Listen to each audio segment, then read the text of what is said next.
Many storylines over the weekend. Hope everyone had a great holiday before the 49ers meet the Chicago Bears in week one. Trey Lance annoyed by the 49ers bringing back Jimmy Garoppolo.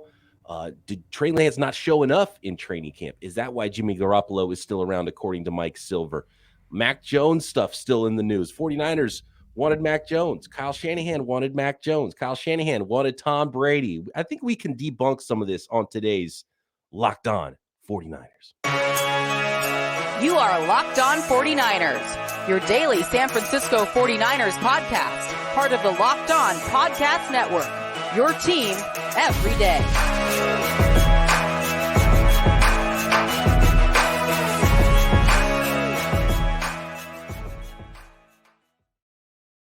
Welcome to Locked On 49ers. Brian Peacock and Eric Crocker at BD Peacock at Eric_Crocker. Thanks for making us your first listen here on the Locked On Podcast Network, your team every day. Today's episode is brought to you by PrizePicks.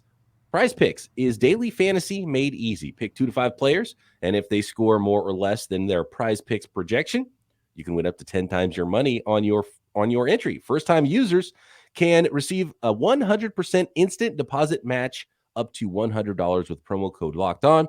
That's prizepicks.com, promo code Locked On. Okay, Croc, it's Bears week. It's week one. We've got tons of previews coming up for the rest of the week. We've got a crossover with Lauren Cox of Locked On Bears that will air on Thursday morning. There's going to be some rain, it looks like, in the forecast in Chicago, which might change some things. 60% chance. 60% chance of rain, kind of warm rain, 76 degrees and rainy at Soldier Field on Sunday, potentially. So that might change some of the projections that we have going on this week. And I've got some ideas about how this is going to look with new look 49ers under Trey Lance, new look Chicago Bears offense and defensive schemes, and a battle of those young quarterbacks with Trey Lance and Justin Fields. And it's going to be a fun week. It's going to be a fun season. And this whole year has just been nonstop, man. And even when you think it's done and it's over, it's like, okay, it's game week. And you keep hearing all these reports and all these things that make things sound like there's indecision about Trey Lance inside the 49ers building. Croc, what do you make of some of the stories we're hearing, specifically the one from Albert Breer Monday at Sports Illustrated that said that Trey Lance initially was annoyed when learning of Jimmy Garoppolo returning to the 49ers this year? Real quick, I want to first touch on like kind of the stories, right? Why do these things continue to come out? And part of it could be what guys are hearing, but another part of it could just be the 49ers, for whatever reason, I think they generate a lot of clicks. And you hear a lot of people kind of say that and spin this narrative. And again, I don't know if this people are making things up, but I do know one thing. I'm on Twitter this morning, and I got the little tweet deck thing going on, and someone put out something that was like storylines for the NFL, and the picture of the player or whatever for their cover of this was Trey Lance. Like, out of all the NFL players, out of every player that's this year who is probably more important in the sense of what they've been to the league, Tom Brady, Tampa Bay, that type of, Matthew Stafford, just come off a Super Bowl win, could have been Aaron Donald, it could be anybody, right? But instead, it's Trey Lance. And to me, that it shows just the power of even putting Trey Lance in there. It made me want to click on it. And I think a lot of these conversations that are coming out or coming to light or whatever, and how people are spinning these narratives, it's surrounding the 49ers because it's a content giant right now. I mean, yeah, it's the 49ers are one of those king teams in the NFL, and they generate so much content, generate so many clicks, and there's been a lot of reason for people to go back to the well with the 49ers. They get more engagement on Twitter. They get, they end up, in the end get more money because they're writing stuff about the 49ers. And I think there is some truth to some things. And like Mike Silver is a great example. He comes from the NFL Network and is now writing for the Chronicle. Well, he's got to write some big articles. What's he going to write about? He's not going to write about how the 49ers are going to be really good this year and, or anything like that. He goes straight to arm fatigue. He goes, his latest was about how the 49ers only brought Jimmy. They didn't see enough of what they wanted from Trey Lance. That's why Jimmy Garoppolo is around. And And Mike Silver's a smart guy, and he knows that he needs to get some of that engagement. And even though there's nuggets of truth to some of the things he's writing, they're also non-stories at the same time, right? And that's what a lot of these folks are doing. So when it comes to Silver, he talks about arm fatigue. And it's like, okay, he's connected. He talks to people in the building. He knew that there was a point last season where Trey Lance went through some of this arm fatigue. But it has zero to do with the 49ers in 2022 because that was something that happened in the past, right? We're going to go back and talk about an ankle injury for Trent Williams last year. We're going to go talk about Nick Bosa tore his ACL 2 years ago. It's not relative to what's going on with the 49ers this year, but it gets clicks and there's truth to it. And you can really make it sound more dramatic than it is. And that's why the arm fatigue thing was so annoying because it's a non-story, even though there's a nugget of truth to it. And someone like Mike Silver can pound his chest and be like, hey, I'm connected. I know these things. But it's like, yeah, you're talking about an old story from last year. We're in 2022 right now. So it's a non-story. And it was similar with the Jimmy Garoppolo ghosting stuff. If Jimmy hated the Niners and the Niners hated Jimmy, he wouldn't be here right now. So guess what? The ghosting story, non-story. Looked great in print. They made everybody talk about it, but it was a non-story in the end because clearly we can judge by what's going on with the 49ers right now that they don't hate Jimmy Garoppolo because he's still here again. Michael Lombardi did something very similar, right? He goes out and says, Kyle Shanahan had to be talked into drafting Trey Lance. Now, again, we are now 2 off seasons removed from Kyle Shanahan drafting Trey Lance over anybody else. And we got to remember, Michael Lombardi, he was one of those guys I was like, the pick is Mac Jones. At 3, it is Mac Jones. And he was wrong, and a lot of people have really gone at him for that. But here's what I'll say, right? And he doesn't just say, oh, he had to be talking to Trey Lance and out of Mac Jones. He also said that they had to be talked out of Tom Brady. Kyle Shanahan wanted Tom Brady. He wanted Mac Jones. He didn't get either of his guys. And here's my thoughts on that. Right, and there's this kind of hypothetical scenario, and there's what are the facts, right? And the facts, maybe we will never know exactly to that extent, but I do know this. I could see a scenario where Kyle Shanahan, I don't even want to say I could see that scenario. Okay, let's go back in a little bit further. 2016 season for the Atlanta Falcons, they went to the Super Bowl, and they lost. And shortly after that, Kyle Shanahan became the 49ers head coach. Now, one thing I remember vividly was one of his initial radio shows on KBR. And as you know, Kyle Shanahan and John Lynch, they kind of swap, I think, every week with going on KBR. Well, Kyle Shanahan gets asked about the Super Bowl and would he have done anything differently. And he says, essentially, I would rather lose doing it how I feel is the right way to go about it and go a way that has brought us some success and kind of do it my way, as opposed to do it somebody else's way and lose that way, right? Like, I don't want to do somebody else's way then lose because I can't live with that. And I was like, you know what? I understand that. So fast forward to the whole Tom Brady talk, and now it's, he had to be talked out of going after Tom Brady. And I'm like, well, that's weird because that's a different tone to how they said Kyle Shanahan was previously. Now, let's say, hypothetically speaking, he was talked out of Tom Brady. And he wanted Tom Brady. He's like, man, let's go get Tom Brady. And they're like, nah, don't get him. Let's talk you out of that. And he's like, all right.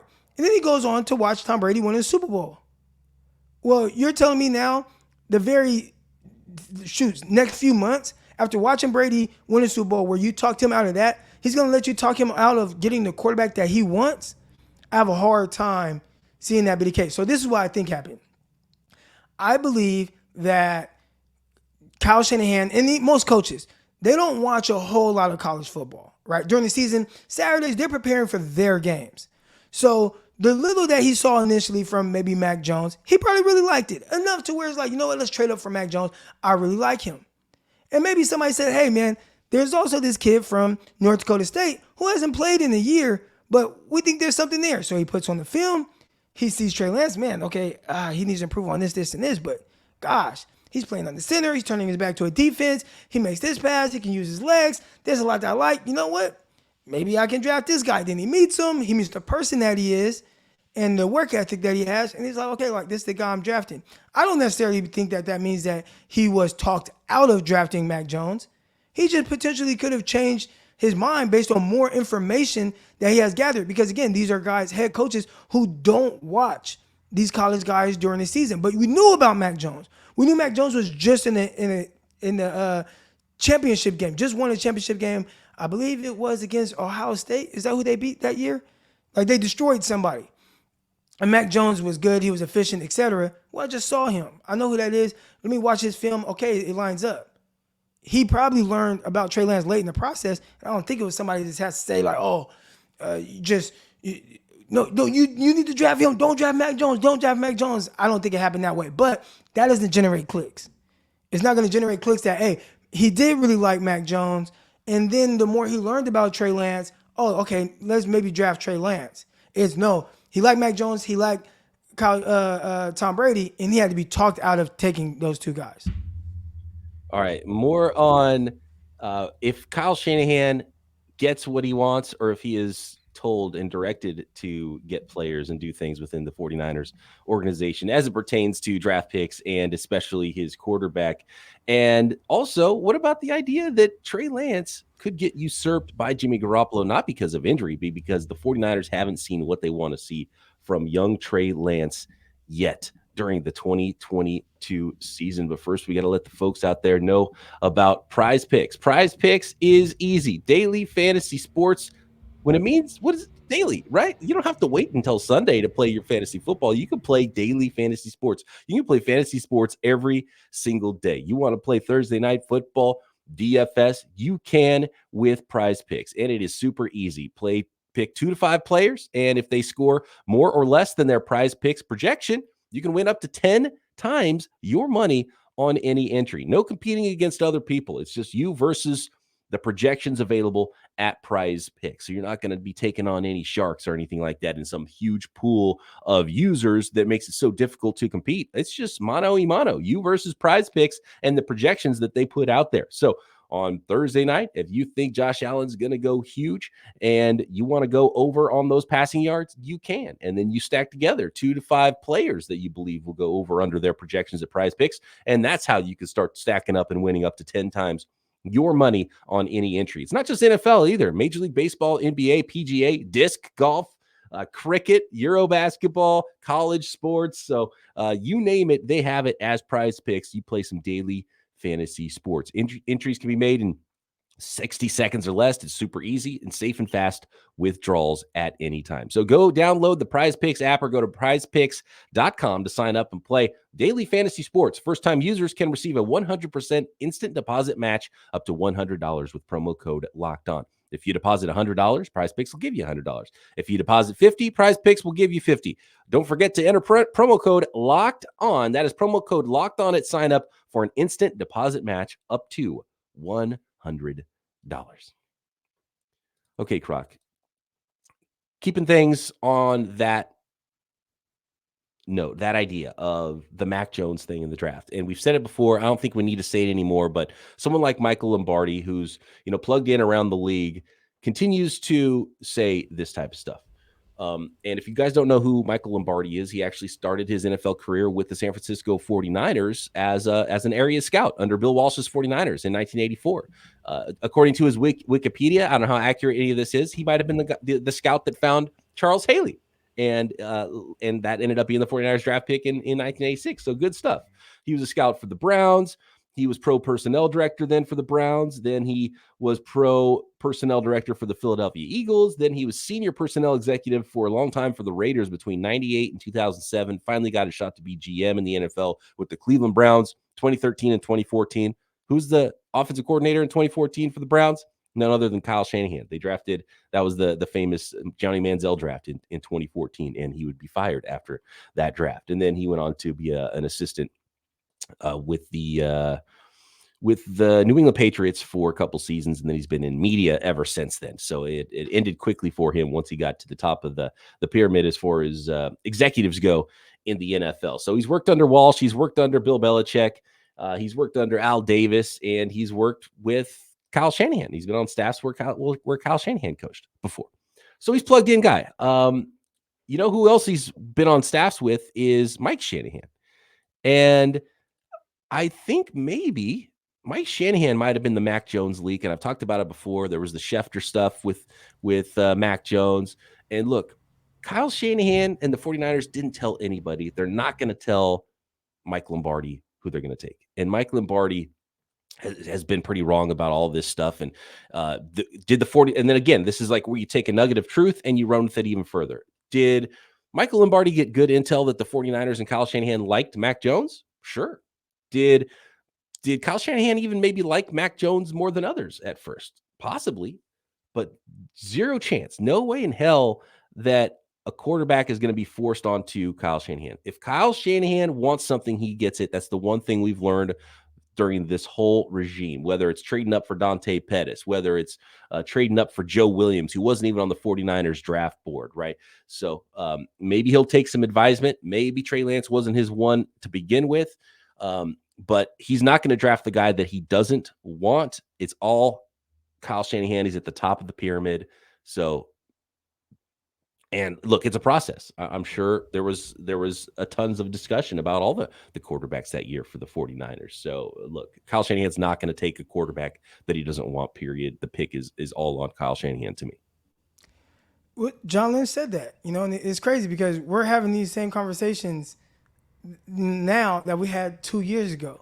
And it's really weird that this keeps popping up. So instead of talking about, the Chicago Bears, and we'll get into that team, or where the 49ers are, just their offense and just how excited we are to see this offense and what is it going to look like, it's, oh, man, Kyle, he doesn't get the guys that he wants. And it's like, dude, that, to me, it just sounds silly.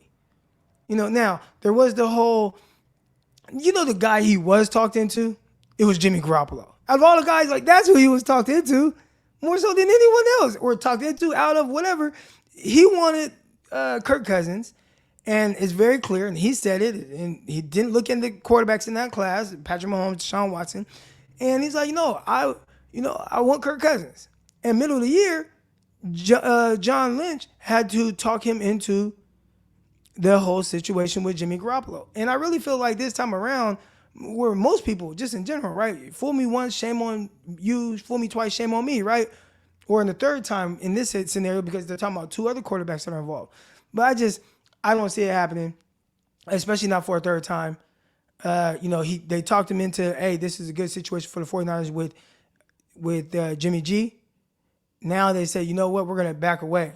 And this is John Lynch's words. Hey, listen, I'm not going to tell this guy who to have run his offense, who to pick. We're going to let him go through this process. I have a hard time that anybody was able to talk him out of this. I just don't see it. Yeah, and I don't know where everything came from with Mac Jones, but the media was so into it that, and who knows, maybe it was Kyle Shanahan himself who said, hey, Mike Lombardi, we're taking this guy, even though they weren't, so maybe he got it firsthand and it was all, misinformation. But the media all had Mac Jones for some reason, and it was probably a decent reason, but it was also incorrect. And Mike Lombardi, I remember early in the process, and actually Lombardi's one of the first guys that was on the Mac Jones early thing, because when the 49ers moved up, it was like, well, no, my initial response was, well, it's not going to be Mac Jones, clearly, so it's probably going to be Justin Fields or Trey Lance. It's not going to be Mac Jones. And Mike Lombardi was like, the floor for Mac Jones is the 8th pick in the draft.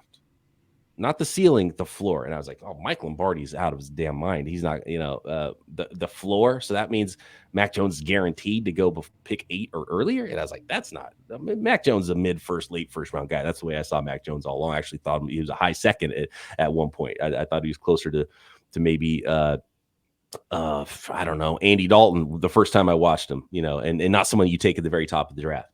And he ended up being wrong about that, too, because he ended up going 15 to the Patriots, right? So he wasn't a top 8 guy. So not only the 49ers didn't like him that much, neither did the Panthers, neither did the Broncos, these other quarterback-needy teams. The Bears traded all the way up, not to get Mac Jones, but to get Justin Fields, right? So the league wasn't as high on the Mac. Vikings, who drafted a quarterback, but they ended up drafting Kellen Mond. Yeah. Mm-hmm. And the Vikings apparently liked Fields, too, but they didn't want to go up and get him. So I think they picked at 14, I believe. Or originally there was a pick. They might have traded out. I don't remember exactly how it worked. Oh, right. I think they originally were picked 14. They were 14. They liked Fields. They didn't want to move up for him, though, because it was too costly or something. And then they got jumped for Fields, and they didn't like Mac Jones enough to take him at 14. Right. So clearly multiple NFL teams didn't see Mac Jones that high. And clearly if the 49ers drafted in hindsight, and not in hindsight for some people who had him evaluated where he went, if the Niners drafted Mac Jones at 3, that would have been ridiculous value because they could have just stood pat and not spent 3 first-round picks and got him at 12. So for some reason, the media was so much higher on Mac Jones than real teams were, and higher than Kyle Shanahan was, because he didn't end up drafting him at number 3, even though, maybe they would have if Trey Lance wasn't part of the equation. It's easy to see that, and I don't doubt that Kyle Shanahan liked him, and Kyle Shanahan has said that he liked him. And you look at Kirk Cousins, and you look at CJ Beathard. Those are the quarterbacks that Kyle Shanahan's drafted. Like, of course, Mac Jones was a player that, and he was a decent prospect. He's a first-round guy. That could very well be the guy that he originally traded up for. So when those reports came out, I think at that time they could have been true until he gathered more information on some of the other quarterbacks. And I think most people would tell you that they knew the least amount about Trey Lance because you don't see him on TV. Like, there isn't this, like, he didn't even play that season. Yeah, and he didn't even play that season. So as you gather more information, again, I don't think you have to be talked into him. I think it's more so of, I learned more about this kid and what he's made up of and some of the areas he needs to improve on. And it's like, I think I can get him there.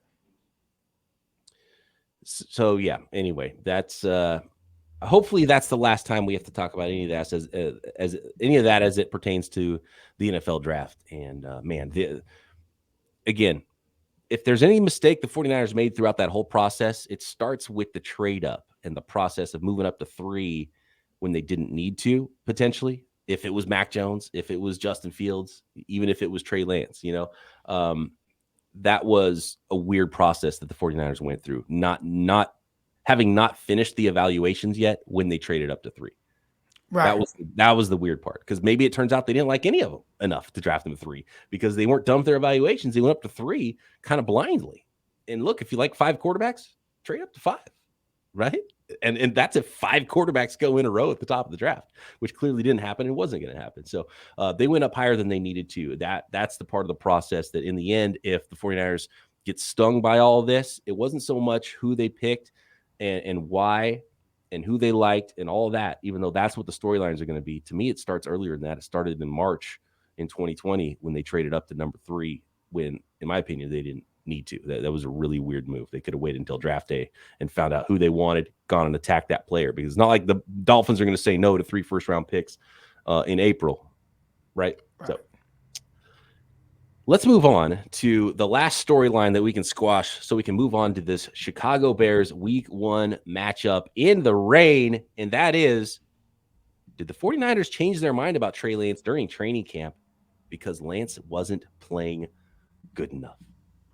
Do want to thank everybody once again for making Locked On 49ers your first listen every day. Now for your second listen, go check out the Ultimate Pro Football Preview 2022, an 8-episode extravaganza to get you ready for the NFL season. The local team experts, including guys like Eric Crocker and Brian Peacock, Locked On Podcast Network, plus the betting angle from Lee Sterling of Locked On Bets, all combining into one ultimate NFL preview with Odyssey insiders. Search for the Ultimate Pro Football Preview 2022 on your Odyssey app, YouTube, or wherever you get your podcast. Okay, Croc. The last one, I mentioned it at the beginning of the pod, and Mike Silver talking about the reason Jimmy Garoppolo was around is because Trey Lance underwhelmed the 49ers in camp. Trey Lance might be a little annoyed when he heard that Jimmy Garoppolo was coming back initially. And then there is the Peter King article, and Peter King predicted that the 49ers replace Trey Lance with Jimmy Garoppolo by week 7, and this is not because of injury. So what do you think here? Well, why are so many people? Is this, again, clickbait stuff? Or do you think people really believe this? Or do you think it's coming from the 49ers organization that they are underwhelmed with young Trey Lance and are worried that he's ready to lead a winning football team in 2022? I think that there's a scenario where, you view a guy as not ready until he proves that he is.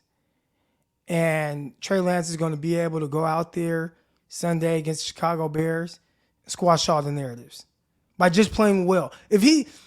Crazy thing is, if he just does what he did against Houston Texans last year, right? Now, again, it could look a little different in the sense of maybe more comfortable, right? Because that was the thing. The numbers last year weren't bad. when he played against Houston. Even in the first half, where people were like, oh man, horrible first half. He was 10-13 with an interception. It was so bad, right? Like, that was the conversation. That was the talk. They didn't score a lot of points. And then, oh man, he was so great second half, even though the efficiency dropped a little bit, but he had some explosive plays and threw a couple touchdowns. But if he just plays and puts up those numbers and just looks comfortable, that'll start to squash it. Now, also, I think that each week, because of the narratives are just so strong, he's going to have to prove every single week, but not to his coaching staff, maybe to some of the players, and they have to continue to buy in, and also the media and the fans. And every week is going to be, and that's probably exhausting, that every single thing you do gets nitpicked to death more so than anything else, but he's going to have to do it until he proves like, yeah, I am the guy.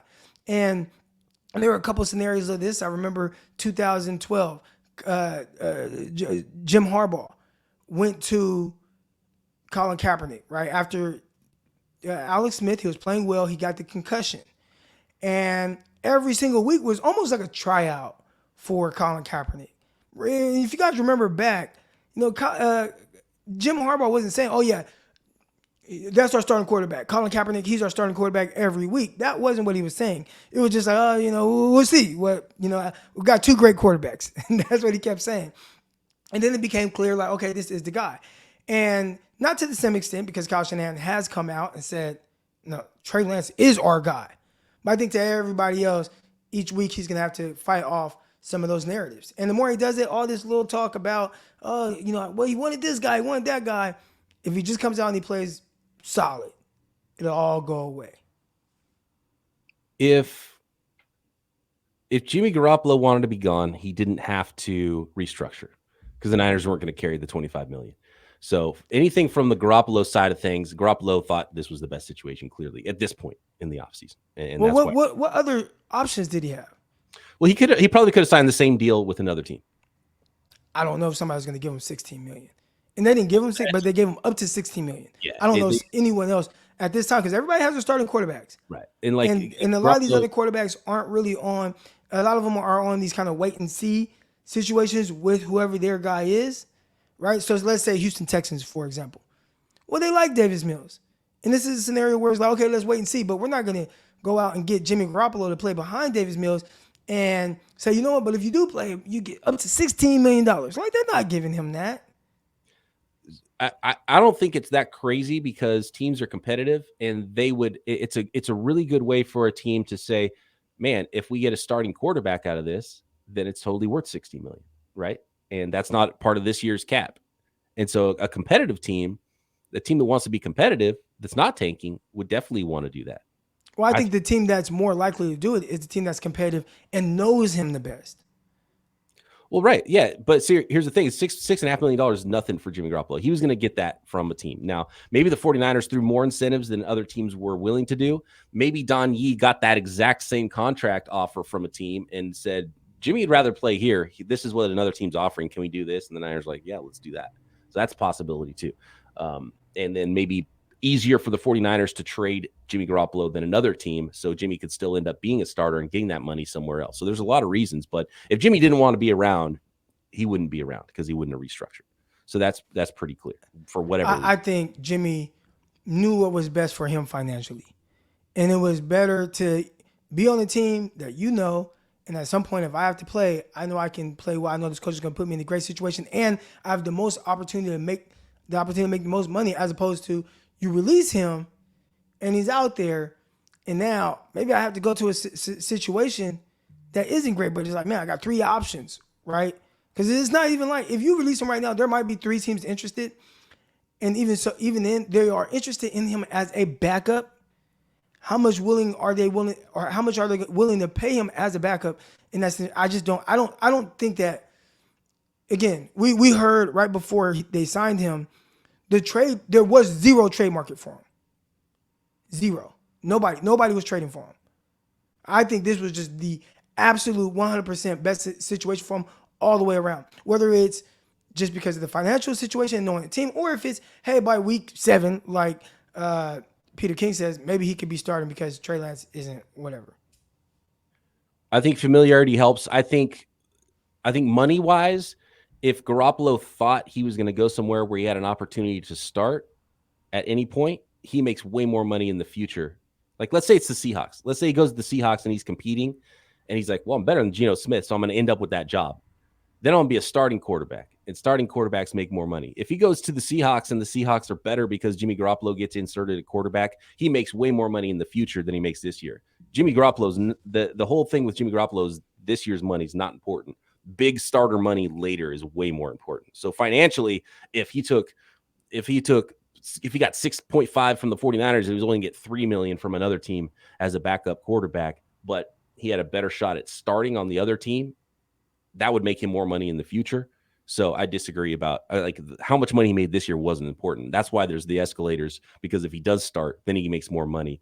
But I think it's more about he has the ability to go find that team still because he's on the 49ers now, and the familiarity. Right. If he's going to be a backup, it was a better backup situation.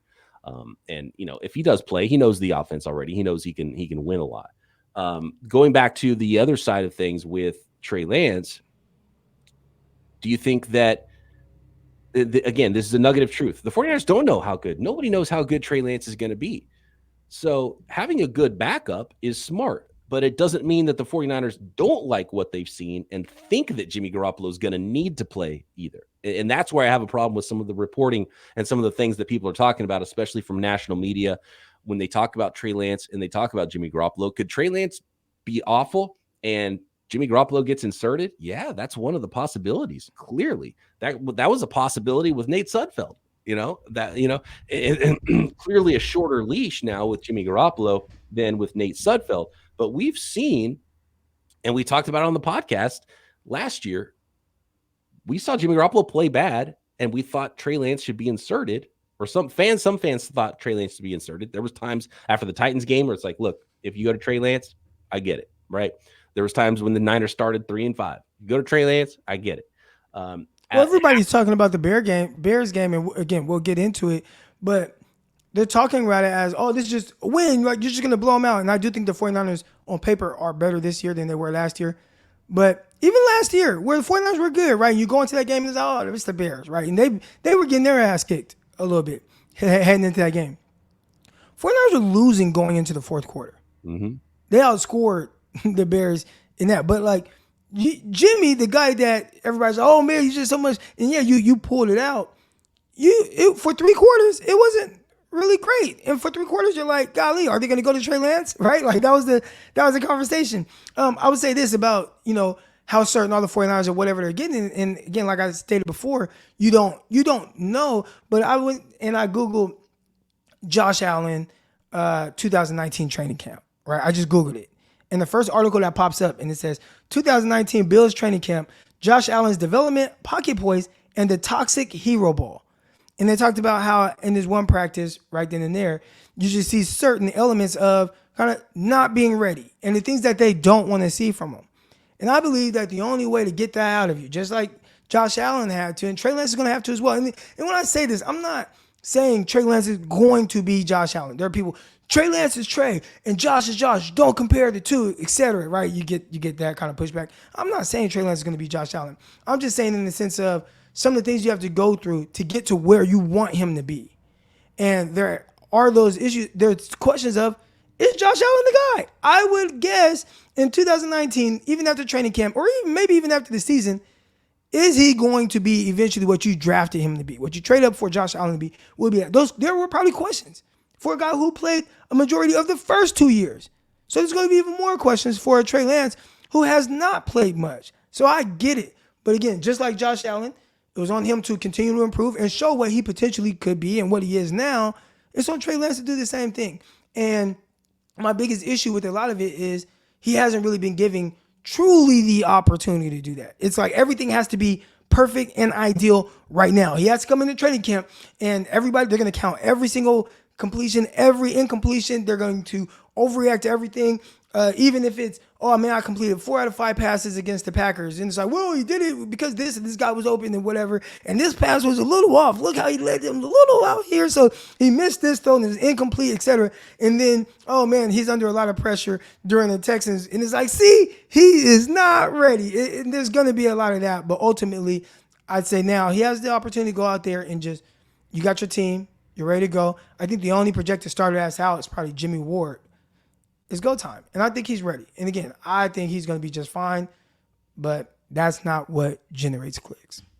And Kyle was patient through some bad quarterback play last year from Jimmy Garoppolo and didn't make rash decisions and go to the rookie. And for the same reason, he's going to stick with Trey Lance this year, and he's not just going to turn anything over to Jimmy Garoppolo because of a bad stretch or a bad game here or there. There's going to be some patience, and we've seen that from Kyle Shanahan in the past, and I expect that to continue. And the other thing is, there's a competitiveness from John Lynch and Kyle Shanahan, and that's why Jimmy Garoppolo is around, right? The competitiveness of what we're going to get in return, the competitiveness of this is a good quarterback, we're not going to give him away for nothing, the competitiveness of let's have the best quarterback possible because we still don't know what's going on with Trey Lance. Is it possible? Yes. Did they bring Jimmy Garoppolo back just because they didn't like what they saw from Trey Lance in training camp? No, that's not one. No, that's the guy. They made it clear to Jimmy G. They made it clear to Trey Lance. Now just go out there and play. Let it sling it. Just sling it, young man. All right, I can't wait. Let's get more into the Chicago Bears and Week 1. Thanks everybody for making Locked On 49ers your first listen. For your second listen, check out the Ultimate Season Preview. Check out Croc doing Locked On NFL Draft. I'm with my guy Matt Williamson, former NFL scout. We are doing the Peacock and Williamson NFL show, talking about the entire league daily right here on the Locked On Podcast Network. Croc and I back tomorrow. Locked On 49ers.